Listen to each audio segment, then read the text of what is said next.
Welcome to the Perspective Podcast. Josue here. As you guys probably already know, I'm a fellow believer from the Democratic Republic of Congo. I preach at times, but we're not really here to talk about that. I attended the Oral Roberts University. Shout out to ORU. I wish we had a little sign, but we don't. And to my left, we have Mr. Chase Brown here. He was also born in Texas. He attended the University of North Texas. He's an aspiring philanthropic creative.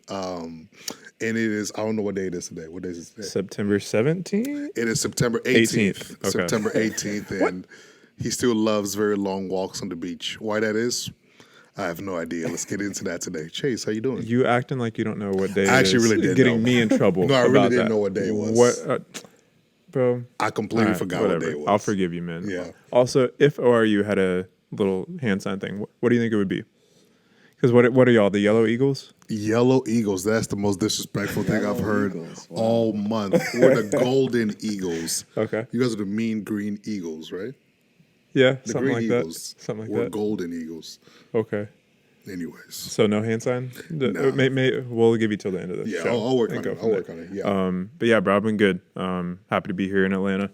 Be able to catch up with some friends and eat some good tacos here in a few days. But yeah, man, life's been good. So simple. How about you, man? I'm good. Back in Atlanta once again. The people missed me, so I had to come back.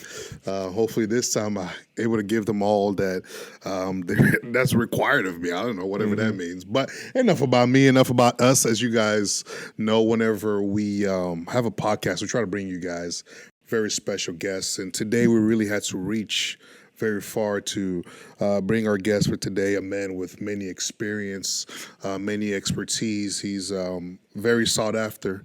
As the Bible says, your gift is going to make room for you, and God has made a room for him. This is what preachers do. I don't know what that's all about. But anyways, he's a 3-time young adult pastor of the year, a 2-time Atlanta entrepreneur of the year, a friend of a friend. We've had Reward on the podcast, so you guys have heard about him. He's also a man that serves his community and his church very well. And so I don't know how we're going to do a little clap as we normally do, but We can maybe add it in. We could okay, we'll add it in. We'll have somebody add it in. But ladies and gentlemen, let's give a warm welcome to Mr. Vance Smith.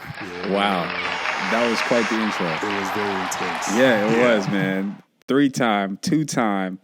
I appreciate it. Sought after, all those Sought things, after, man. Yeah, that's intense. Wow, yeah. Yeah, That was. bro. I loved the aspiring philanthropic creative. He made me say that. I don't know what that That means. is. You've accepted it at this Yeah, point. I have no idea what it means till this day. When do you become a philanthropic creative? Because are you currently aspiring? I think it's one of those things where you'll figure it out when it happens. Okay. And I want to try to be humble. Yeah. And act like, I haven't reached where I want to go yet. Okay. But at the same time, still, have a, what does that verse say? Godliness with contentment is great gain. Of course. So of have course. contentment at the same time. But so we'll, hopefully one day I'll get there, but we'll see. Okay. Yeah. Will you notify us I when the will. label drops? I will- The I will- aspiring. Just a philanthropic creative. Yeah, just philanthropic Yeah. creative. I'll let Josue know. We'll make an announcement on our socials and maybe do one of those plane things with a banner. Yeah, over, that would be dope. Over a beach, so we can. Yeah. We can do that. Yeah. Ask him about the walks on the beach too. I want to know. Oh, are you big on walks on the beach? Because Yeah. I was just picturing, and I could see this going really well with a walk on the beach. I was picturing the plane flying, right? And here's what you would do. You would have maybe 3 banners: aspiring, philanthropic, creative, and then disconnect the aspiring one and it just falls. I thought you were about to say because we're dropping. blow that other plane up, and I was like, we ain't in a Christopher Nolan movie. We're not doing this. No. But as you're just taking a stroll on the beach, Yeah. that's just a beautiful, grandiose way of announcing that you are dropping that part of your title. I like that. And we'll get our boy Thomas over here to do the video for it. So I think that would be dope. So I'll accept that idea. I like that. let's do it. But how have you been, man? I've been doing well, man. Yeah? Yeah. I can't complain. Yeah. I feel like I've been doing well. I feel like that's always my answer. Me too. Yeah. I feel like I've been doing well. Grateful to be alive today. Genuinely. And yeah, bro, I've been doing good. Dope, I guess dude. that's my answer to that Yeah, question. and there's nothing bad with that. Yeah, Like it's good. It's well. Yeah. So I'm happy about that. Like, cause yeah, we act like whenever someone says they're well, it's just like, What's really going on? Like, how are you really? There's nothing. Really. I'm It's doing good. What okay do to you not mean? be okay. Yeah, It's like, yeah. but I'm okay exactly. though. It's like Like, sometimes what you there's mean? more, but sometimes we're actually just good. Yeah. But yeah, man, we're thankful for you setting the time aside, be able to hang with us for a little bit. And, Honored, man. you know, today we really want to talk about kind of leadership and integrity and character and balance and like all those things that, you know, whenever you and I like last talked is stuff that you said, you know, this podcast was kind of the perfect timing for because of a sermon series that you were doing and you going on a retreat here soon with our friends Samuel, Isaac, and Chaz and all them. Yeah. So talk to us, like kind of what do you mean by it's like perfect timing? What's been going on in life? Man, so we've been in a series about purpose, right? I feel like this is something that we are constantly, especially in our young adult years, trying to figure out. And, you know, I was saying, it's like we're the only creatures that walk around wondering why we're here. You know, like we're the only ones. Like, and it seems like animal kingdom, they're so efficient. You know, the Bible talks about considering the ant, right? And the ways of the ant. And I had done a message on that like a year ago, just about how with these little tiny microscopic brains, they are able to, when they come together, accomplish just such amazing things. And then yet we don't do that for like the most part. It's like God said that he would build his church. Jesus said he would build his church. And I think one, that we, a lot of times, man, we view our purpose as just like isolated, right? And we don't see it as part of like a bigger plan. And especially as Christians, we can get caught up in just being a Christian. And so I have all these conversations, man, with people trying to figure out how their faith and purpose and desires intersect. And like, man, well, can you know, have a drive for business, you know, and still, you know, stay connected and rooted in your faith. And I think we are, for the most part, approaching it wrong because it's all supposed to work together, right? Yeah. The fact that we are wondering, can these work together? It's like God always planned for everything that's in you, your desires, all these things, when redeemed, right? And regenerated and filled with the Holy Spirit, empowered and led by the Holy Spirit, all these things are supposed to work together. Yeah. And we are supposed to be able to walk with clarity of purpose, clarity of vision, but a lot of us are lacking it. And I think it's because the society we live in pollutes our mindset so much. And so we've been in a series called Trees Don't Eat Fruit. And it's based on the concept of the first command that God ever gave to human beings, which was to be fruitful. And how a lot of times we just attribute that to the multiplication part, right? And we just attribute that, but it's like God does this whole grand creation, creates the heavens and the earth, and then, you know, creates all the greenery and the fish and the birds, and then he's like, there's no one to manage it, and then creates mankind in his image, and then is the first thing that he said to them just about have babies. It's like, is it? He said, be fruitful and multiply.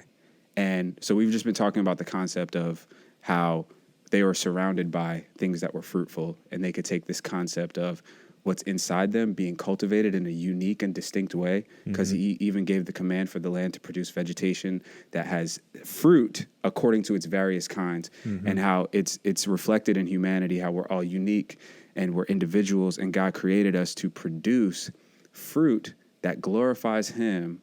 But trees don't eat fruit. Like, your purpose is not about you. And so your purpose is not to succeed and attain and achieve and then also do some nice things for people around you. But your purpose depends on having people around you. Like, your purpose can't be separated from your impact.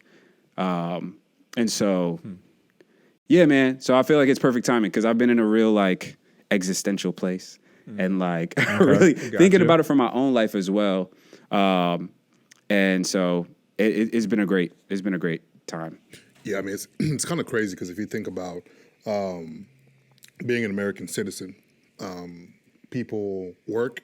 Yep. People are doctors. People play football. They are teachers. Yeah. And all those things. They're American citizens, and they also do all those different things. And it's just a natural thing. Yeah. Right? So where am I going with this? In the same way, Jesus didn't come preaching some religion to us. Yeah. He came speaking about a kingdom. It's good. So if you're part of a kingdom, Yeah. you just do stuff. Yeah. You're a doctor. Yeah. You're a lawyer. Yeah. You're all these different things, and you're part of a kingdom. So it's Yeah. a natural process. Yeah. So therefore, you're not separating yourself. It's like, can I be a Christian and be in the business field? It's like, why is that even a question? Yeah. You know, Exactly. you're a kingdom citizen, so you can do whatever because you're Yeah. part of a kingdom. So I definitely think that's something that we a lot of times kind of struggle with. You know, Yeah. trying to figure out this purpose word is like, what's my purpose? And I love something that you said about how that impacts people, your Yeah. purpose, right? It reminds me of this verse in Hebrews that talks about how there's a land and rain falls upon it. If that land bears fruit in the sense, then it's blessed because people are able to eat of what comes from the land. Yeah. But if it bears just thorns and all the other stuff that words that the Bible uses, then at that point it's not blessed. Yeah. Right. So it kind of speaks to what it means for us to bear fruit whenever there is in that aspect, you know, rain coming down into land and us bearing fruit. And like you said, I've yet actually when a tree eats itself, its fruit, then we call it what's the word? Cannibalism? I guess I don't know, but that's not a natural process. It's not a natural process. Like there's some kind of disease or whatever when a tree is eating its own fruit. Wow. You know, and so that's like as you're talking, I'm like, yeah, that's not normal for that. So It we got to feeds the bear environment fruit. around it, and fruit feeds and it plants seeds, and so Hey, we getting a sermon right now. I'm not even going to church tomorrow anymore. We're getting a sermon right now. It's been, man, it's been a good time as we've been talking about this because I feel like it's been so applicable to life because that's the first command that's given. And then before Jesus goes to the cross, he's sitting with his disciples and he's giving them all these teachings. And one of them is that I'm the vine, you're the branches, remain in me, and you will what? Bear much fruit. And so Jesus didn't come just to forgive our sins. And then your sins are forgiven and you get a ticket to heaven when you die. Why is it such a hard thing for people to grasp? I think it's because... It almost even... Sorry, I didn't mean to cut you off. It almost even sounds bad when you say that. Yeah. You know, it's like, what do you mean he didn't just forgive our sins? You know? Yeah. Man, because I think that there have been other philosophies that have crept into how we process Christianity, how a lot of us teach Christianity. And one of them is this concept of it all being about going to heaven when you die. And Jesus came to restore everything to its original intent because the original intent was always perfect. And so he didn't change plans and be like, oh, you guys messed this plan up. Let me go do another plan. It's like, no, let me get things back on track, which was to be fruitful. So that's why this concept is still woven all throughout Scripture. Every message we've been talking about different scriptures about being fruitful because it's all throughout there. And so, but yeah, man, I think that some of us, one, I think it comes from a lack of biblical literacy. So a lot of us are just taking our understanding of the gospel from the sermons that we hear on Sundays, which in following Jesus and really being a disciple, you're not going to be able to do that super well with just an hour here and an hour here. But without really digesting this for yourself and getting a picture of the whole story, you're not really going to understand everything. And so, but I think that's why so many of us struggle because we're trying to take these like bite-sized clips of what Jesus said in Scripture, which is, you know, somebody expounds on a scripture or two for 45 minutes. And then, you know, we think that that's going to be enough to really build an understanding to go about life with. And we find ourselves lacking because we don't understand the whole story. And so then it's like, all right, well, what is my purpose? Why am I here? I'm hearing this from my favorite influencer, right? I'm hearing this from this podcast. I'm hearing this from my professors. I'm hearing this from my parents. I'm hearing this from the preacher. How does all this come together? And I think that's one of the biggest challenges, like all these different voices competing in our heads that are creating, I think, kind of false ideologies more than we realize that end up not working together well. And that's where we become confused. But yeah, I feel like what Jesus actually says to us and what he actually lays out all throughout Scripture is super cohesive and is actually really simple and really clear, but sometimes difficult to accept. Like, your purpose is to glorify God. Most people are like, yeah, but what about this piece though? Like, that's cool, but can I do this though? Yeah. Like, will this still glorify God? Like, and I feel like that's where we end up all over the place. Yeah, and I think that's where I think a bit of like selfishness can creep in as well, because we want to force that everything God's called us to do is mutually beneficial to both the kingdom and ourselves. Wow. And forget about this idea of sacrifice. Wow. And we think that it's like I don't know why we think about this, but we think sometimes sacrifice is giving up something that doesn't actually like inconvenience us or cost us something. Bro. To whereas I think something that like God symbolizes through Abraham and him being willing to sacrifice Isaac is essentially you needing to ask yourself the question, like, hey, what is the most valuable and ultimate sacrifice that I can make for the Lord? Wow. And be willing to do that. Like, not always God will call us to do that. Like, God won't call us to sacrifice our son or all these other things, but get yourself committed to the kingdom to the point where you're willing to do that. And I think that creates the space for then God to be able to fulfill the part of the plan that he's going to fulfill through you and through your life and through your obedience to him. And that may be mutually beneficial to where you're able to grow a business or grow this or grow that. But going back to it, I guess having that contentment that if it's not meant to be that, trusting that it's for a reason and for good, rather than something where it's just like, okay, if it doesn't make rational sense to me, then it can't be good. And it's super tough. And I mean, I think that just comes back to like being pure in what you're doing and all of that. And so for you, like in the little bit that I've been able to observe, like of you and what we've talked about, purity and integrity are really, really big. And especially for a lot of young leaders, I think, like something that I think really marks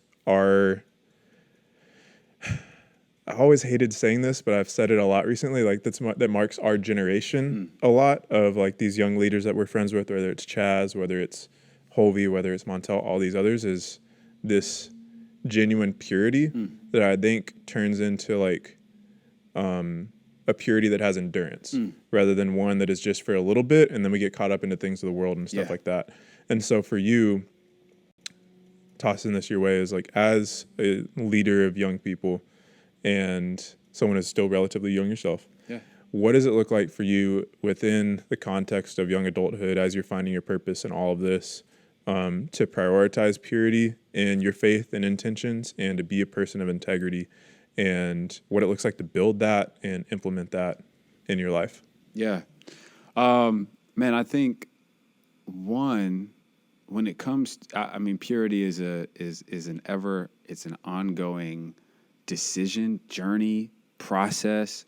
And I say decision first because I feel like everything that we do flows from our desires. And I think one of the biggest challenges that we see, whether it's leaders falling, whether it's struggles ourselves, struggles with purpose, struggles with clarity, struggles with sin, it all starts at a desire level. And so when you're talking about, man, purity and integrity and enduring and maintaining a certain purity in what you're doing and pursuing your purpose, it all, I think, starts very practically for me with submitting my desires to God in a genuine way. And so we all have desires constantly creeping up. And depending on how you're wired and, you know, what you've experienced, a lot of our desires might be different. But I think some of the similar ones that we have are a desire for significance, you know, a desire to be recognized. And that's why I even said, wow, telling somebody that their purpose is to glorify God most of the time feels really shallow. And feels like it wouldn't be the most fulfilling thing in the world. I think that's what I struggled with early on because I was raised in church, and I went on like some good streaks of like really wanting to follow Jesus in high school, and then fell completely off in college, and for a bunch of years after that, so where I had spent a good, 7 or 8 years from, I guess like 17 to 24, where I was just completely not walking with Jesus. And it was all rooted in this idea of, I feel like my plan will make me happier than God's plan. And if I really submit everything to him, I feel like he's going to have me doing stuff I don't want to do. And I think that's kind of at the root of most of us, man, whether it's keeping us from following him, keeping us from obeying him, whether it's polluting our desires, even when you're walking in ministry, because there is a constant denying of yourself. There's a constant taking up of your cross. Like Jesus meant those things when he said it. And I feel like we can follow him without those things. And he said, anyone who's not willing to do that is not worthy of following me.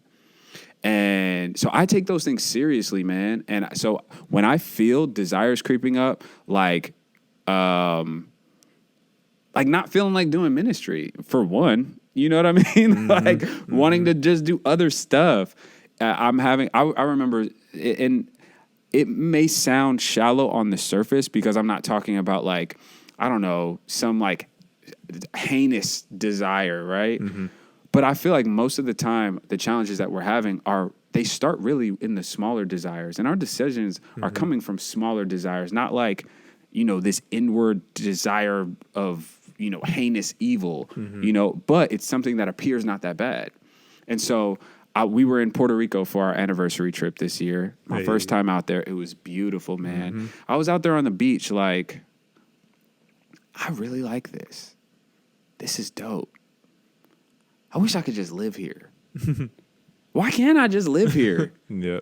We can all like we can find a job where we work remote, whatever it is. Like, and I'm gonna start going through these things in my mind, and it like just dawned on me, and I was reminded like, no, God has me in Atlanta as a young adult pastor, like over this particular congregation. Like he's called me and placed me here, and my life is not my own. And it's moments like that, being reminded of that and submitting to that I feel like are necessary to maintain any type of purity. So whether that's you're an influencer, right? And you're always going to have opportunities to, whether it's producing a particular type of content. I know a lot of young adults struggle with that because the content that gets attention from most people is not always the content that's the cleanest or coming from the purest motive. And when you're making, whether it's a living on people's attention, man, when you're making a living on people's attention, the things that you are tempted to do for people's attention because of what people give their attention to for the most part, it ends up polluting some of those desires because the desires become, okay, do I desire to be pure in everything that I do, or do I desire to get this attention, right? And that's where I feel like some of the compromise starts happening, even if you may not be an influencer, but even in just what you post, right? Or the job that you want and the status that it communicates, right? And the things that you'll do to get it, or the things that you'll turn down because they don't seem to give this, status, give off a particular type of status. Yeah. And I remember, man, like being for a season, it's a long story, man, but for a season being a personal trainer and then like picking up some other hours at the gym, just like mopping floors and cleaning toilets but being so content. And I feel like that came from trusting God, knowing this is where he has me right now. And my desire, though I do desire to appear a certain way to people, my desire to please him and to be within his will is greater than that. And I feel like that's where it all has to start. When you can say, I trust that God has a better plan for me than I have for myself, that's the beginning of actually being able to have true purpose. And I feel like that's what we see all throughout Scripture. The people who are admirable in Scripture are the ones who didn't come up with the greatest ideas. They submitted to the greatest idea that God had for them, no matter how it looked. And so that's how I want to live my life. I don't want to live my life in a way that, felt really good to me and maybe looked good to other people, but that God wouldn't really write anything about. I want to live my life in a way that God feels is impactful. And if I just submit my desires to him, he's definitely going to do that. And so from a practical standpoint, a lot of times that for me, that just takes place through prayer. It takes place in the morning. Every morning I wake up, and the first thing that I do is I get out of bed, I go in the other room, I just sit there and have a conversation with God about what's going on in my heart, whether that's good stuff, whether it's I'm feeling distracted, whatever it is. But before I even open up the Bible or do anything like that, I have a conversation with him about what's going on in my heart. And even if it's, I don't feel like praying right now, I don't feel like reading right now, things like that. And he meets me there. And then I do the stuff that I know I'm supposed to do once I'm able to get those things out and just submit that to him in the moment. So does that answer your question? Yeah, man, it's super solid. And I think one quick thing going off of that relating to the content point that you brought up is it hit me probably like 2 or 3 months ago whenever we were hanging out with some of the friends that I think are really pure in everything that they're doing and in the midst of having large platforms. And something that hit me was like, I think so many people who create music or videos or just content in general are afraid to go deep in their faith within the context of what they're creating because either people won't relate to it or they think that there's more appeal to like shallowness in faith rather than depth in faith. But something that really hit me is like, no, like whenever we're around like these friends, like there's something that is just like, I'm so thankful that they desire the deep things of God. Yeah. That brings out the best in us, but then also I think really connects with their audience in a genuine way. And just think that if people were to attack and try to remove that fear of what would happen if they go deep in their faith and within the context of their art, music, whatever, I think a lot of amazing things are going to come through that. Yeah. I have a question though. Yep. Okay. So I feel like when you're talking about, from my perspective, I feel like for the most part, a struggle with going deep in your content typically comes because you're not going all that deep in your personal life. Yeah. So then it's uncomfortable because you're trying to go deeper for other people. And so I'm trying to stir up, the desire to evangelize and but when you're going deep in your personal life, I feel like it's the deeper you go with God, I feel like he starts shifting your desires so much and he'll start speaking things to you. And then who you are becomes deeper. And like the well that you draw from becomes deeper to where you kind of start getting to a space of who you are is deeper than this right here. And it starts overflowing into what you do, what you care about, what you speak about, how you speak. But what do you guys think about that? What are your thoughts? Yeah, I learned a long time ago that I don't read my Bible for people, right? Because it's easy to be in my position, a communicator of getting to preach and all that stuff. everything almost seems like a sermon. Yeah. I could be going through the drive-thru and I'm like, oh, that's a good sermon right there. Yeah. Right? And it's Yeah. easy for me to do that and get inspiration there. But I had to realize I don't want to know God for you. I just want to know God for myself. Yeah. And like you said, in the process of doing that, I have a deeper well to draw from. Yeah. Because if I'm just trying to know God, because there was a moment where I was okay, so I'm learning, it's going to be a great sermon. I felt like the Lord was like, what are you doing? And I had to take a step back like, no, I want to, even in my own personal, like reading the Bible or anything like that, like I'm just reading things for me. I don't even like doing, what are those things called? Devotionals with people. Yeah. I feel you. Because I give up after the first day. But I'm actually the same way. Yeah. That's funny. If I miss one day, I'm done. Like, don't give me on a devotional. I'm not going to stay with it. But,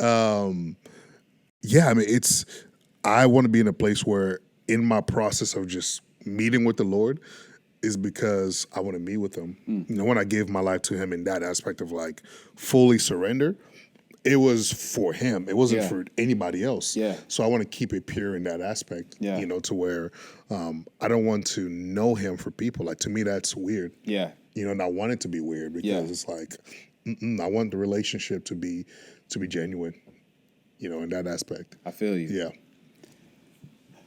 Yeah, your I'll thoughts just say quickly, 100% agree. Like, I just see so much alignment in what you said with what I was saying before. In like those people who are rich and deep in their relationship with the Father, in the way that they talk and their wisdom and their intentions and the way that they serve people, all of that just bears the fruit of depth in their content and just speaks to this, I think, this truth that, in creating, you can only put up a facade for so long. Yeah.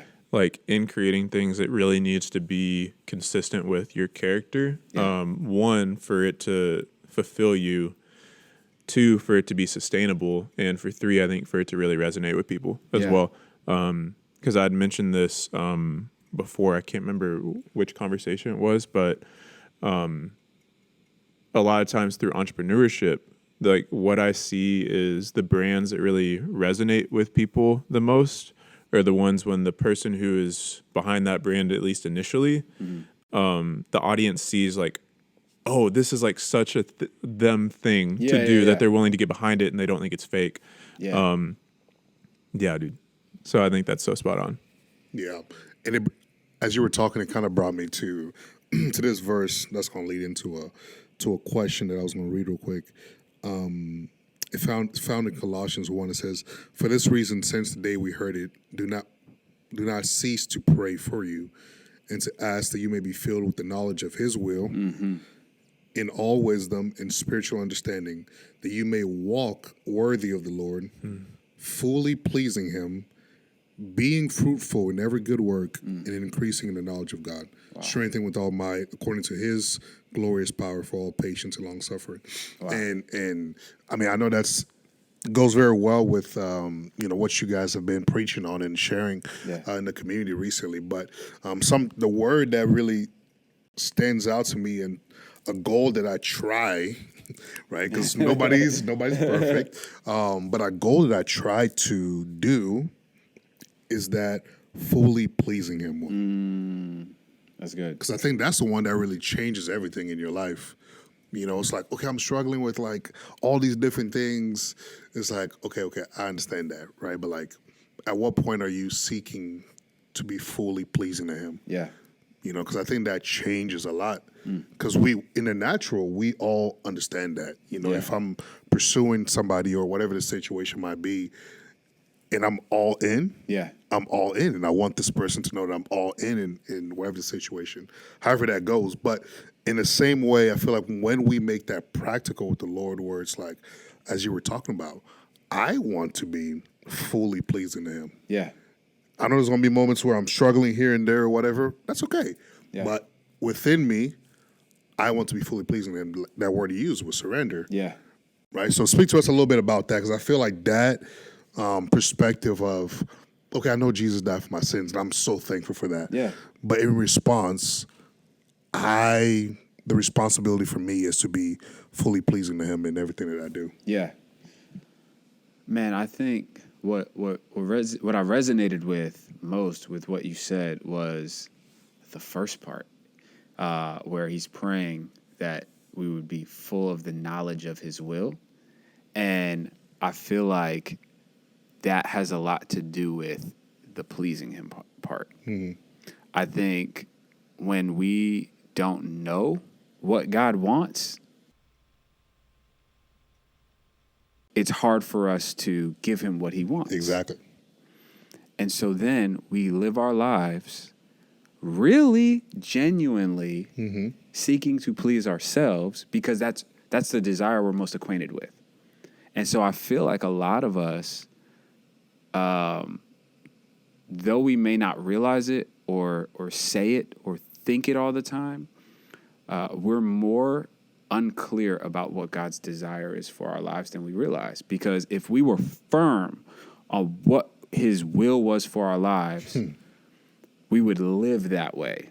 I just genuinely believe that. And there'd be such resolution, yeah. Yeah. And so I think that surrendering starts there. And that's a lot of times my prayer for myself and for everyone, is that we would know him well enough to even know what he wants, because there are a lot of us living our lives in a way that we think is pleasing to him based on what we know about him, but not necessarily taking a lot of time to get to know him for ourselves. And so we are, I heard God likes this. I heard God wants me to do this. This is what this person said that they did. And we live our lives that way a little bit more than I think we realize sometimes. And I feel like that's one of the starting places, is in order to, really follow him, we have to know him, and we have to know his will. We have to know his desires. I feel like is a huge part of that. Yeah. And yeah, man. And the other piece that I'd say is, when you do know him and you know his desires, you know that God thinks eternally.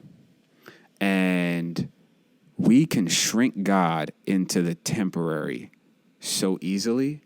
And we shrink God into our earthly life when he's continually saying, like, lay down this earthly life. That's so hard for us. I don't feel like we talk about that a whole lot, that it resonates with us a whole lot, because it's what we're most familiar with. And so I don't hear a lot of people talking about laying down their lives. It's a lot of times, God wants this for you and God wants that for you. And yeah, but he also said that he actually has seated us in heavenly places with every blessing, every heavenly blessing every spiritual blessing in the heavenly realms. He's blessed us with everything. He's seated us at the right hand of the Father with Christ Jesus. And then says that he's done all this so that he can show us the riches of his kindness and grace in the age to come. So God really hasn't even shown us anything yet. It started here. It started with forgiving our sins, so that we can even get back on track, get back in position to have what he really desires for us. But he says that heaven and earth will pass away. He says, don't store up for yourselves treasures here where moth and rust destroy, where thieves break in and steal. He says these things over and over and over. And yet our biggest challenge is to really live that way. And I feel like the surrender is difficult because it's really a whole life surrender.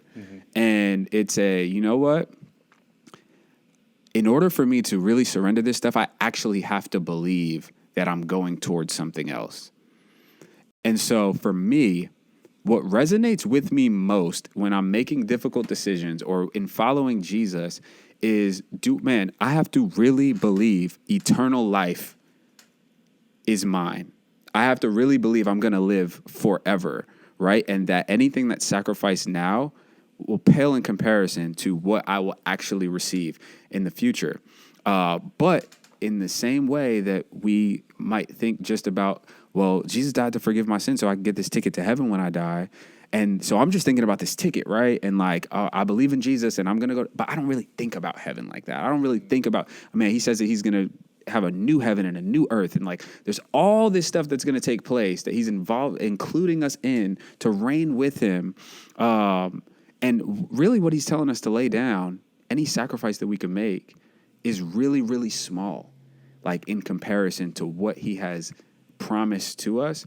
But I think that there's a lack of just thinking about that on a daily basis, because I don't know how you really live a deep Christian life without that at the forefront of your mind.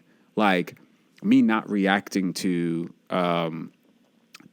some disrespect or me making a sacrifice financially or me making a sacrifice on anything, man. Like how I'm operating and moving throughout the day is so much rooted in the conversation I'm going to have with Jesus one day. And not from fear, because he says perfect love casts out all fear. It's not a fear of punishment, but it's a healthy fear. It's a Jesus, I want to do what's important to you. And it's not that I know you're not going to banish me to hell. I know that we've moved past that, but man, I don't want it to be, you could have done better. Like, because am I really going to live my life all for myself and expect him to just be like, great job, that was awesome? No, it is not how it works.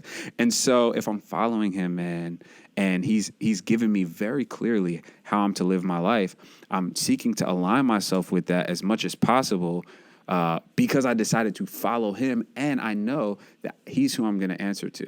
And so it doesn't matter what everybody else is doing, what everybody else thinks. It doesn't matter what they have going on. I know that he's who I'm going to have a conversation with one day. And he said, if you gave somebody a cup of cold water in my name, I see that, and we're going to talk about that. And so how I'm responding to people in traffic, in the grocery store, wherever it is, that's what's going on in my mind. I'm thinking about eternity, right? And Jesus gives us this like totally backwards approach to life by saying it's these small things that we do that are really going to have the biggest impact. But without that big worldview, like in your life, it's hard to fully align yourself with him. And that's why I keep bringing things back to the bigger story that I feel like we have to like dive into and immerse ourselves in and then align ourselves with. Because other than that, man, we're just picking little pieces from here and we're really missing the big picture of how to live life. And so then, of course, it becomes hard to surrender because I was told that God just wants me to prosper and like he has this for me and that for me. But I'm also, oh yeah, I forgot about the sacrifice piece. Where am I supposed to sacrifice? It's just all grabbing from all these different pieces and trying to fit it into a worldview that it doesn't even fit in. So I feel like Jesus wants to shift our worldview and then teach us how to align. And we are constantly running our life, our actions, our decisions, our thoughts through the filter of what Jesus says life is really about. And when we can get there, I think that's how we can live a more surrendered life in peace and not in constant tension of the flesh and the spirit and my will and God's will. But I feel like he wants to take us into a space of peace, man, and clarity and not confusion. And we're able to just make decisions from a very clear space. So yeah, man. And I'll say, go ahead. I think that's definitely tough to do when you're stuck in Atlanta traffic. Yeah, for sure. Last night we saw that semi truck. Yeah. Saw this semi truck, basically that area that is between like the lane and an exit, like as the exit's actually going off, that like little triangle type area. It's trying to get over, and it's just like, bro, you're in a semi truck. Just go to the exit. You lost. I'm sorry. Right. Yeah. I mean, as you're talking, I just have like so many things like bring up, but I know they're not even on our schedule here, and it's like this podcast is going to turn into a 5-hour conversation. I mean, it's so crazy because as you're talking, I'm looking at my own self like, ooh. You know, but that's a good thing. That's how it should be, you know, because like there's a misconception in the sense that one of the biggest blessings that God has given you is conviction. Yeah. You know? Yeah. When you get convicted about something, you're not supposed to feel all down like, dang, I suck. No, Yeah. it's supposed to be like, man, I have opportunities to grow. Yeah, man. You know, there's that change of perspective of like, oh man, I didn't even think about that. I didn't know to look at heaven this way and to consider all those things so I can live different instead of Yeah. like, oh, I suck as a Christian. Yeah. You know, which is sometimes our mind's natural inclination to go to, I just suck. Yeah. You know, instead of, oh no, I'm calling you higher. It's not condemnation. It's not condemnation. It is conviction, though. Yeah. That's yeah, different. which is, I mean, it brings me to, there was this example of this pastor. It's one of my favorite examples. I'm not even going to try to take credit for it, but he talks about if you have an apple, right? Let's start with the orange. If you have an orange, What if I don't like either? it works for the example, so we gotta use this. Okay. So if you What got about watermelon? okay, let's go watermelon. All right, bet. If you have a watermelon, you're extremely strong, and you squeeze a watermelon, what's gonna come out? Like watermelon juice or whatever. And if you have give me another fruit, Lemon. a lemon, Yeah. and you squeeze a lemon, what's gonna come out? Lemon juice. Lemon juice. Great. So if you were to squeeze a lemon and get watermelon juice, that's weird, right? Yeah. You gotta call the CDC. You gotta call the those other people that handle Farmers of America. The Farmers of America. You gotta call them, be like, yo, there's a epidemic going on here with these lemons, right? Because that's not natural. Yeah. Things should be natural as they are. Yeah. If a lemon, wherever lemons come from, if I go there, I should just get lemons, and from lemons, I should get lemon juice, not watermelon juice. Yeah. In the same way, his example was like, why is it that every single time life comes and squeezes a Christian, right? You get everything but Christ. Boy. Everything but Christ. I'm gonna give you a piece of my mind. Wow. Do you know who I am? Yeah. And that goes to really show that we haven't really died to ourselves as much as we like to say. Man. As much as we like to think we as do. much as we like to think, it's like it's no longer I who lives, but Christ who lives in me. I'm like, do you know what that means? Yeah. Like I was praying that yesterday. The other day, I was like, that's such a crazy thing to think about. It is. You know, and even in our group as we do Bible study. Like I shared this example where I was driving somewhere and I called my friend, but another person answered the phone and they were like, this is so-and-so services, and they just kept playing around. I was like, in my mind, I'm thinking, do you know who I am? Right? And then the Holy Spirit was like, who are you? I said, oh. Yeah. You know, so this thing about being life coming and pressing on you. Yeah. Let's see what you're really made out of. Yeah. I feel like at times reveals so much. And unfortunately, I'll say in my own life, it's not always Christ-like. And I don't like that. Yeah. You know, and I wanted to change. I wanted to, thinking about Jesus, I only do what I see my Father doing. Yeah. Man. I'm like, what? Because sometimes we have desires like, I want to do this for myself. Yeah. I want the accolades. I want all this. But I was like, no, I only do what I see my Father doing. Man. I'm like, how do we get there? Man. You know what is crazy? I literally just preached that analogy. But I knew I didn't come up with it. It's like talking about this squeezing. It's all about what's on the inside. And I was just talking about the fact that in order to change the fruit, it has to start at a root level. And that's why I started with desires. It's like God has always told us that it's what's going on the inside that he wants to work on. And a lot of us, man, we're looking at the accolades, we're looking at what we're able to produce, what we're able to come up with, what we can do, and who we are on the outside. And Jesus is the only one who can really transform who we are on the inside, which will then transform what we produce on the outside. But man, until something on the inside changes, what comes out when you squeeze it is just gonna. I mean, we can dress ourselves up however we want to, but Jesus says that the branch has to remain attached to the vine in order to produce fruit. If you break a branch off and you put it on the ground, it doesn't matter how long you wait; it won't produce a thing. And he said there is not good for anything but to be thrown in fire, to kindle fire. And so, man, in the same way, I think allowing God to do exactly what you just said, which is, oh, wow, I feel this conviction. And instead of letting pride rise up and be like, oh, I'm not trying to feel that, letting that be a constant nudge to humility to say, God, okay, I see what you're saying. Man, help me adjust this to be more like Christ. I think that is the simple thing, man. Like, I was talking about roots, and if we want roots to be shifted, Psalm 1 talks about not walking in the counsel of the ungodly, not sitting in the company of mockers and standing in the way of sinners. And it says that blessed is the person, or happy is the person who doesn't do these things, but his delight is in the instruction of the Lord, right? He meditates on it day and night. He is like a tree planted by streams of water who bears its fruit in due season. Everything he does prospers.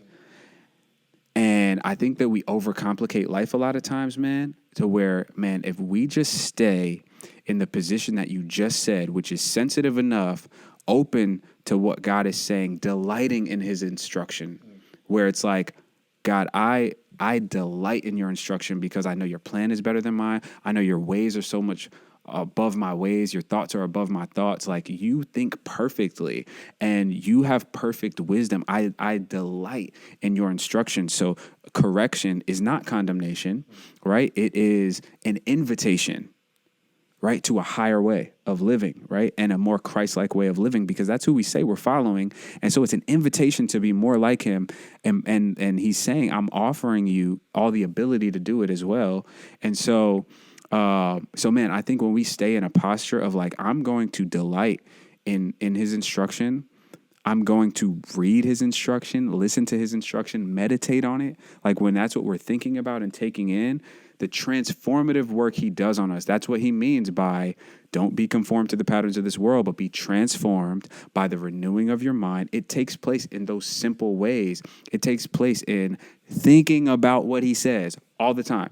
If you're looking at things through the lens of who Jesus is, what he says, what would Jesus do if he were me in this situation? I love that, man. When I read the Ruthless Elimination of Hurry by John Mark Comer, he was talking about what would Jesus do if he were you? Not just what would Jesus do, but because Jesus wasn't married, Jesus didn't have kids, but if he did, what would he do in that situation? And it's a freeing way of looking at things where it's like, okay, if Jesus were a young adult pastor, married for 2 years in Atlanta in 2021, how would he handle this situation? And I think that staying in that posture puts us in a place of delight in who he is and delighting in the beauty of his instruction. And that, if we're thinking about that in our decisions, like, man, what would Jesus do here? How would Jesus respond to this right here? How would Jesus have this conversation, right?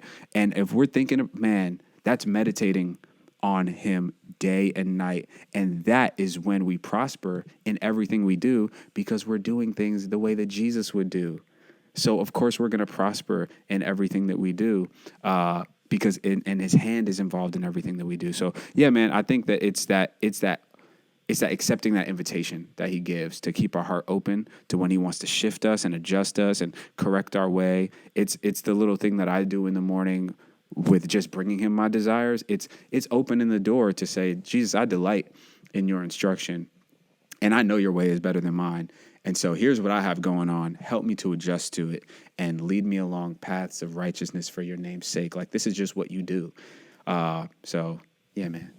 Yeah, I love it. And I think a lot of that boils down just to being led by God. And just similarly to how you would follow like a leader in just like your local community or someone who's like training you in a certain task, is taking delight in their instruction and their guidance and them giving you their time to do that. Yeah. And it's something where like, I can't remember when this hit me, but it was like, yes, God is like outside of time and in eternity and stuff like that, but still like something that hit me a while ago was like, God, like thanks for taking the time to like be here present in this moment. It's just like such like a thing that's just like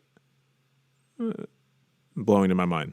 It And is. so so it's just very similar where it's just like, no, like the fact that Jesus took the time to like come down and embrace the human experience and just all these different things. Man, It's crazy. it is. And so going along kind of that path, one of the things that we wanted to talk to you about is, and we talked about this a little bit on the phone as well, as kind of these two titles of influencer and leader, and what those two roles and titles kind of mean. What are the similarities? What are the differences? And like I have some of my thoughts on this. Like we haven't really talked about this yet, but I'm sure you have thoughts. But for you, what do you think is an influencer? What do you think is a leader? And how does an influencer or just a person become a leader? That's a great question. Because I'll say I think there's one trait for me that sticks out, and then I can share it before or after to give you some time to think about it, whichever. So, I want to hear your thought on it to see what you consider a leader to be. Okay. So, what would you say? So for me, like I think influencer is pretty self-explanatory. It's just a person with influence who has access to influence a bunch of people in a variety of different ways. And oftentimes they have consistency in their life where the image they're portraying is their actual life, but sometimes that's not always a characteristic. But in leadership, where I see there being a little bit of a difference is them actually being involved in real life, not just through the avenues of their influence. Yeah. And so basically this actual act of serving, and whether it's in their local community or whether it's mission trips, whether it's whatever, them actually being like, hey, it is just as, if not more important for me to be here serving in my local community and going towards, again, that consistency in the way they live their life is the same way they portray their life.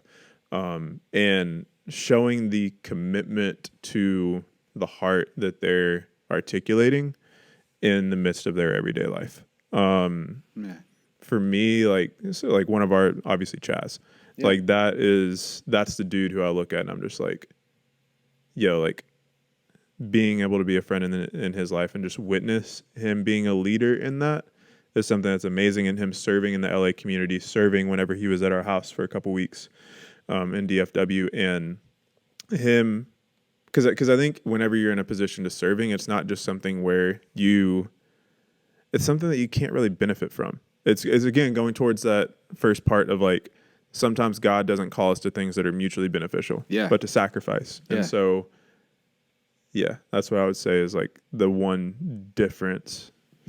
So are you, categories. When you say leader, are you saying like biblical leadership, Christian leadership particularly? Or are you talking about leadership as a whole?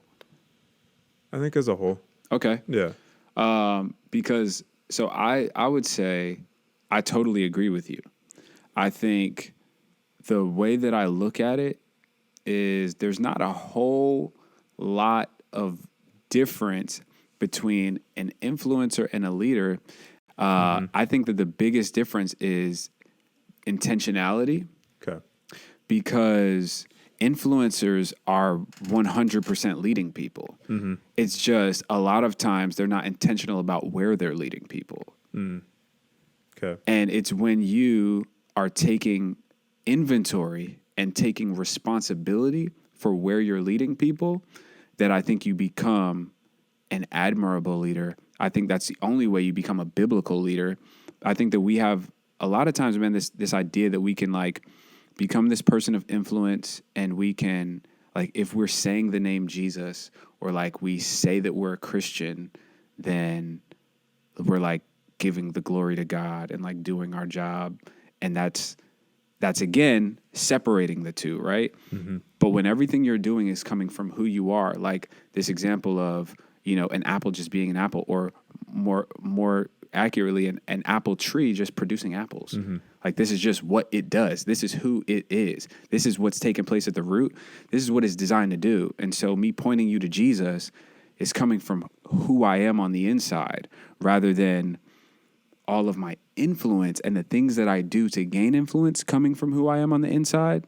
And then it's an external influence of like, and I'm a Christian, not so much internally, but like more externally.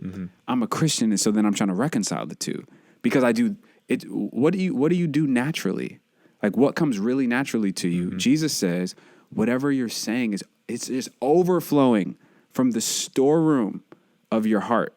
Like, what's coming out, when you get squeezed, or really what's just coming out on a regular basis is literally overflowing from what's inside of you. So much to the point that after he says that, he says, so you'll be judged according to what you speak. He says, you'll be acquitted by your words. You'll be condemned according to your words. And you'll be judged for every careless word that's spoken. Why? Because even if it's careless, it's flowing from somewhere. And so what's being said on the outside is directly indicating what's going on the inside. So I think a lot of times, man, we are cultivating who we are on the inside, and it may lead to a huge platform of influence.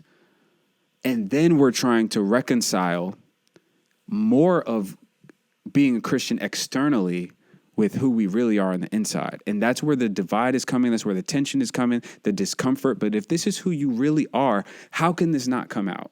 Right? If I'm really in relationship with Jesus, if I'm really following Jesus, how can I lead you somewhere else?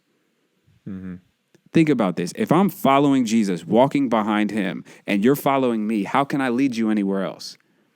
It's when I'm not following him. It's when I believe in him or I acknowledge him, but I'm not following him. So then I'm actually following this over here, and this is where I'm really leading people. We're all leading people. I think whether we realize it or not, I think that we have more influence, most of us, than we really realize, more opportunities to lead people than we really realize. But a lot of us are just not intentional with those interactions. We're not intentional with the Uber rides, right? And not saying you got to evangelize everywhere you are. Like, do you know Jesus? What's going to happen when you die? All those things. I'm saying in your conversation, are you seeking to reflect at least the heart of God in how you interact with people? Because then it just becomes this holistic, integral. That's what integrity is about. It's just being whole all the way around, where you are through and through the same person. And so when that becomes the goal, and that goal is for a Christian, man, if you are a Christian, your goal is to be like Christ, follower of Christ. And so if my goal is to be like Christ and I'm looking to lead people in any way, that has to come with it. For me, I don't see how now, if you are, that's not me saying that everybody has to be a preacher, right? That's not me saying that like every person with a platform has to be preaching the gospel as their platform. That's not what I'm saying. What I'm saying is there should be a holistic, natural way where people are able to follow you toward Jesus. If you are serving in your local church, right? If you are committed to the local church, if you are committed to the cause of the gospel, that's going to take up so much of your life that there's ample opportunity for people to follow you in doing that. It's when you are connected to Jesus at a mental level, but then there's no application or action taking place, that it's hard for people to follow you anywhere. And that's when it comes like, okay, maybe I should talk about Jesus more. Maybe I should like put a scripture up on my, story or whatever it is, but it's not natural. It's not holistic. And I would say, when I say there's, you're leading people somewhere, it's not to say, now feel bad about yourself and just go start preaching. No, it's go take the time to be planted by streams of water, bearing fruit. He's saying it's going to come naturally as you remain in me. When he said that to the disciples about bearing fruit, his instruction was not work really hard at it. Like, build this amazing skill set, all this stuff so that you can bear fruit. He said, if you remain in me and I in you, you will bear much fruit. And whoever is producing fruit, my Father will prune so that he bears even more fruit. And so it's staying connected, but you got to make space for that to happen. And so for me, like I said, that takes place a lot of times in the morning. It's thinking about how I'm engaging in certain conversations. It's making sure I'm staying connected to the vine. And no matter where you are, it doesn't matter what you have a platform doing. If you are connected to the vine, Jesus is not going to waste your resources. Like, he has a plan to bring glory to himself through what you do. You don't even have to come up with it. Like, you don't have to create the connection between who you are and what you do and Jesus. He created it when he made you. That I created you to naturally glorify me. And it's when we get connected to him and we stay connected to him long enough and allow him to do the transformative work on the inside of us, actually renewing our minds. It's like when we don't see the connection, it's because he hasn't done enough work, and that's okay. Invite him to do the work. Open up the space to say, you know what? I'm at a place where I have skyrocketed in my level of influence, and I don't even know how to glorify God with it. Okay, God knows how to do it. Get connected to him. Don't just start going and trying to figure it out or like listening to what some guy tells you that you should do. No, get connected to him. He will speak to you so clearly because he created you very intentionally. And believe it or not, you are alive today. You have breath in your lungs. You have blood flowing through your veins because God has a purpose and a plan, and he is inviting you into relationship with him. He wants you to hear his voice. He says, my sheep hear my voice. They won't listen to the voice of a stranger. Like, all these things are things that he offers us for free. He says that he'll guide us into all truth. Like, he will do the work if we open up the space. And so influencer and leader, I feel like, is about intentionality, and you can be influencing people to do all types of stuff, but leadership only takes place when you're following the right person, the Lord of Lords, King of Kings. Like, no matter what our level of influence is, he's above all that, and we're supposed to be following him. And as we're following him, he'll show us how to do everything else. Peter went from being a fisherman, legitimately, like, fishermen, and we had fishermen, tax collectors, like a zealot. You know, he's part of this whole political like uprising group. Like, there's all types of stuff that they had going on. They were all different individuals, all different personalities that Jesus had in his group, and he found a way for each of them to walk in their God-given purpose. And so he's like, I know you may not know what following me looks like and how everything that you've done in your life is supposed to work together and is supposed to further the kingdom. But if you just follow me long enough, I will show you. Like, he didn't leave and then the disciples were like, so what's my purpose? They actually had a lot of clarity once things got cleared up. Empowered by the Holy Spirit, it became really clear and they got to work. And so I feel like Jesus is inviting us into that. So yeah, man. That's my thought. Yeah, I want to say it's in, I want to say Mark. Oh, no, my hat. My hat came off. I want to say it's like Mark chapter 3 or something like that. To your point, you know, it says that when he was, the title is like the calling of the 12 or something like that. It says that Jesus called them to himself that they might be with him. Wow. So that he could send them out. That's good. You know, it's like, to your point, it's what do I do with all this influence? He's calling you to himself. Yeah. So you can be with them, so he can send you out. Wow. You know, it's that simple process of like, you got to come to him. You got to be with him, abide in him, remain in him.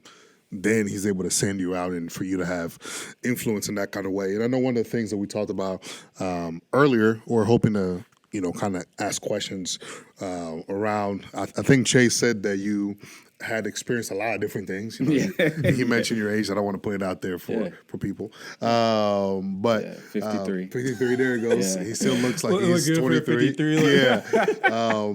And you know, with everything that you've all of the things that we're hearing here, you know, people might not even go to church tomorrow whenever they hear this or whenever we're going to post this. But how did you take all of this thing into I hate this word entrepreneurship. English isn't my first language, so I always struggle saying that. Yeah. So how did you take all these kingdom principles into the business world, being an entrepreneur and all that? Or what all were you even involved in? Yeah, as background and then go into the question. Yeah. Okay, so long story short, my goodness. In college, I started doing music, singing, spoken word poetry, rapping, like all this stuff. I wasn't doing anything for the kingdom in that time. Like it was totally secular. A long story short, after having some decent amount of success in that, God just totally had everything crumble and crash, and my dreams were shattered. And around that same time, my sister had actually found the church that I'm now on staff at, but like I hadn't been in church in like 7 or 8 years, period. And she had found this church, and she was like, I think that you would actually like this church. I came, loved the church, gave my life back to Christ. And from then it was like, what do I do with my life now? Like I thought that I felt like I was like born to like do music. And then I'm like, I don't even know how to do it. I don't know what to talk about. Like, I don't think that that's really the thing to be doing right now. And so from there, bro, it was a step by step, like day by day, year by year journey of, I just went back into like the work world. The first thing that I was doing, I was working at the AT&T store. And it was like the most humbling thing for me to go from like touring and like doing all this cool stuff to working at the AT&T store where like people who know me are like coming in and getting phones and they're like, "You're still doing music? Like what's going on?" And because I was doing music full time. And that started the process of just like, I mean, this real humbling, which I feel like is just necessary for all of us. So if you're listening, man, and maybe you're in that season, it's necessary. And it's very uncomfortable, but that space is where God starts to actually be God in your life. Like God spoke to me really clearly. Like the first time I heard him like really clearly speak to me it was like the first time I had ever fasted. And I was fasting for like, I did like a half day fast. And so it wasn't even anything like super deep or like all that impressive. But he responded and he was like, "You've made music your God and tried to include me in that. Like music has been your God. Your dreams have been your God." He said, "I want you to make me your God and you can include music and whatever else in that." So after that, I was like, okay. I started following him, was then invited to, I still had no idea what to do with music. It was like, I don't know what to do with that. So I was just, all my connections in music were just like industry stuff, man. It was just, there was no connection for me at that point to like walking with Christ. And so I was then, I started training under a mentor. I'll say, I'm trying to make really long story short. I started training under a mentor who then started training myself and my best friend to take over a multi-million-dollar business. So I'm like, oh, bet, like I'm backlit. Like we're good. I guess this was the path. I'm still supposed to be rich. And so, I mean, we're being trained to take over this multi-million-dollar business, and God just starts showing me that the way that we were doing business and the way to run this business was like inherently dishonest in some ways, which a lot of, doesn't matter how corporate the job is, like is just real. Like that happens in a lot of different industries. And so for us, there was this crossroad, man, of like, I'm back following Jesus, but I had to move to another state.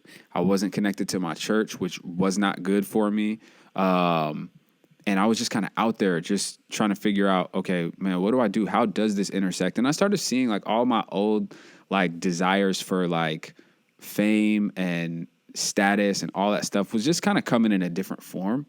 And I did that for like 2 years, man. And it was like one of the hardest decisions I had to make at first until I just was really clear. Like, okay, God, this is definitely you. And so, man, I told that person, I was, walking away. He told me it was like the dumbest decision like I could ever make. He's like, what are you going to go do?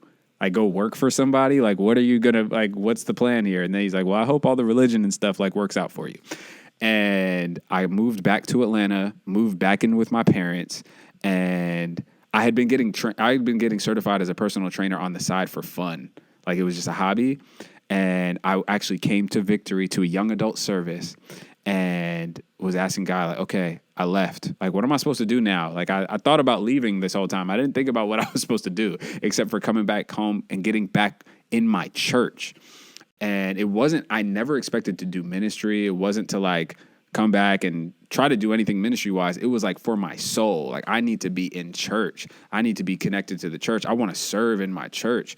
Like I'm starting to see like, man, all this stuff, man, success, and it just is empty. And like, I want to be planted where like the important things are happening. And so, man, I came back to church and he spoke to me. He's like, this personal training thing, like it's an opportunity for you to connect with people one-on-one. And like, it's an opportunity for you to be used by me. So I started doing that and it was a huge struggle financially. I met my wife in the midst of that, like coming from a really like successful time in my life to like a year later, I'm like, yo, I wish we would have met last year. Like I was doing like really well. Like I was lit. And now like we met and I'm broke. Cause like I thought personal training was going to like take off.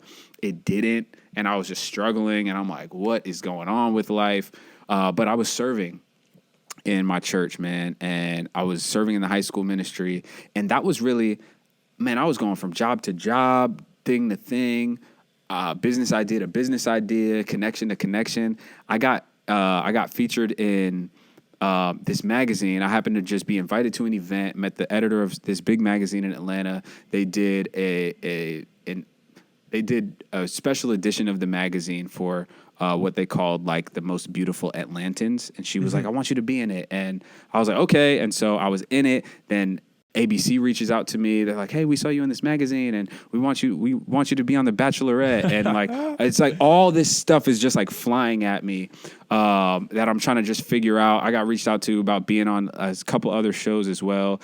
And then like, I was actually about to fly out to LA to be on one of these shows.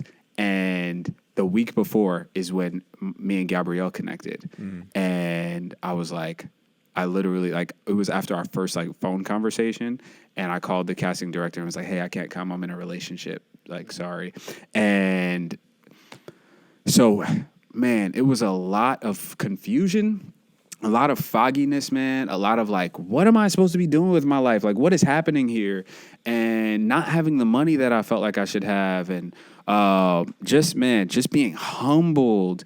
But all throughout there, the only thing that was consistent was me serving in my church and in me growing in valuing the things of God and like obeying simple things. Like God started, like he would like just share these things with me and he started like nudging me to like write them down. And I was just lazy. Like I would have this like revelatory idea, right? Like trees don't eat fruit, but like wouldn't write it down. And he just started nudging me to do that. So I started writing it down. And then I started realizing, like, oh, wow, these are sermons. And then I got, like, journals full of sermons. And I'm like, I have nowhere to, like, preach them. Like, what's going on? And I started making, like, some Facebook videos, like, back then. And then, like, and I felt like he was, like, leading me to do that. And then I felt like he told me to stop. And I'm like, wait, I feel like you told me to do this. And now you're telling me to stop. And so I stopped. And I was just like, okay. And, time is going on. I'm serving here.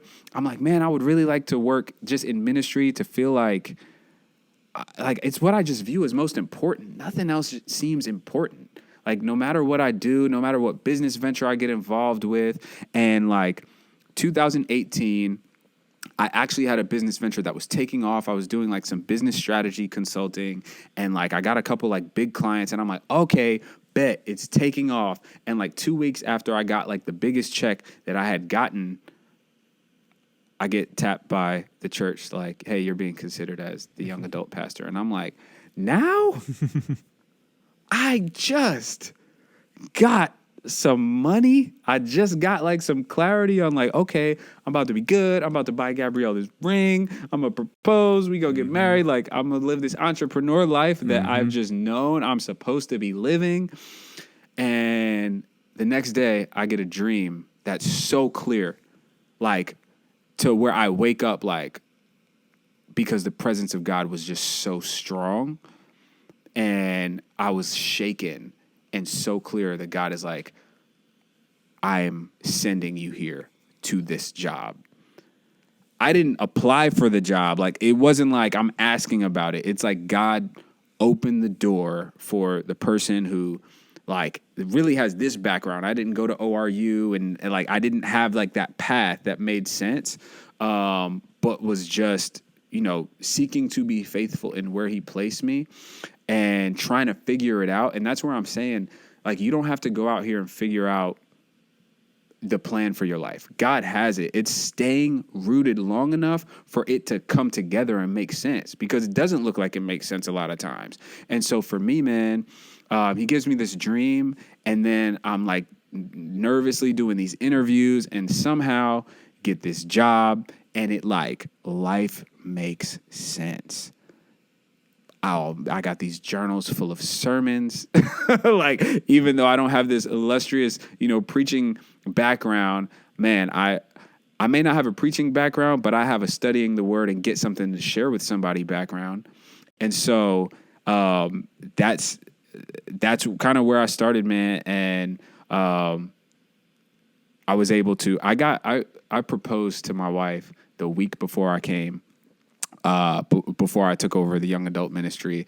And so like I'm engaged, first time pastor, like all this stuff like happening at the same time.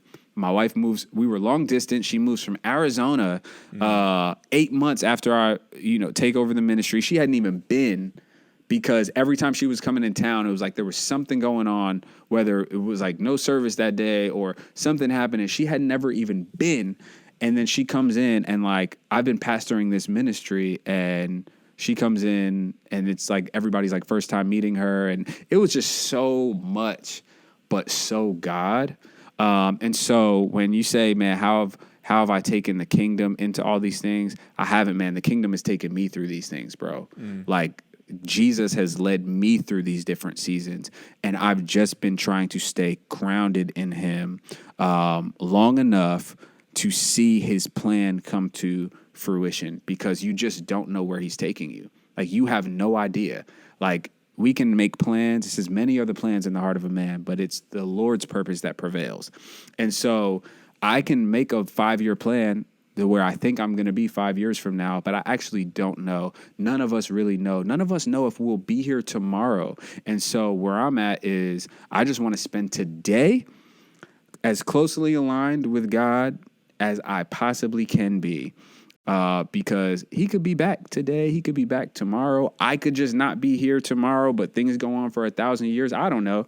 But all I know is that what's in my control is how close I can be to him, right? And how much I can be led by him, and how much I can seek to please him. And so I feel like no matter where you are, no matter what your talent is, your gifting, no matter what your level, career status, all these things, whether you don't even have a job, whether you're just applying for jobs, trying to figure stuff out, no matter where you are, God is with you right now in this moment with the perfect plan. And he says that he works everything together for the good of those who love him and are called by him. And so we can rest in that, man, and just know that no matter where we are, no matter how much we feel like we've messed stuff up, man, there's just always the plan to bring everything together for the good. And if we'll just focus on being rooted in him, opening our hearts to him, allowing him to speak and to guide us, we'll get where he wants us to go, because it's his purpose that he's accomplishing anyway. So if we just follow him and stay in line, he's going to accomplish what he set out to do. And that's been my experience. Dope, man. Yeah. I think that's a dope way to end it. We gotta stop having pastors on the podcast. We go. This is gonna be too morning, much. noon, and night. Yeah, this is gonna be too much. Yeah, Man. bro. Any last things for you? Listen, Too much to list? there is too much to list. I was not expecting any of that. I mean, this is our first time meeting for those of you guys that probably don't know, but I'm sitting here like, what is going on right now? Man. You know? And man, like, we'll talk off camera, but I don't have anything else. I'm just sitting here processing. That's about it for me. Cool, man. Yeah. You have any last things you want to share? Man, just thanks for having me, man. This has been awesome. I really appreciate it. So thank you. Yeah, bro. And yeah, it's been good to get to know you. It feels like it's been longer than, 4 or 5 months? Yeah. Because we met through Award back in May. Yeah. Yeah. And so it's been crazy, but yeah, man, being able to connect with you a couple times whenever we've came out to Atlanta, it's been great. Obviously, y'all are always welcome back to Dallas. Appreciate y'all it, got a man. place to stay. And yeah, man, just really excited for everything that God's going to do through you and Gabrielle. I think it's going to an earlier topic. I think that y'all symbolize and characterize leadership in a really unique way that is gonna that people are picking up on that you don't even know about. And yeah, God's just really honoring that, and really excited for everything that's coming up, Thanks, bro. man. So it'll be good, man. But yeah, y'all, that'll be a wrap for us today. Thank y'all so much for tuning in. We'll be listing all of Vance's information and is it ministry? It's called Fusion, right? Yeah, Fusion ATL. All of Fusion's information in the description if you want to go support the ministry or follow them. All of our information will be in the description below as well if you want to support the podcast and the outreaches and everything that we do. So thanks again for tuning in. Until next time, much love. God bless.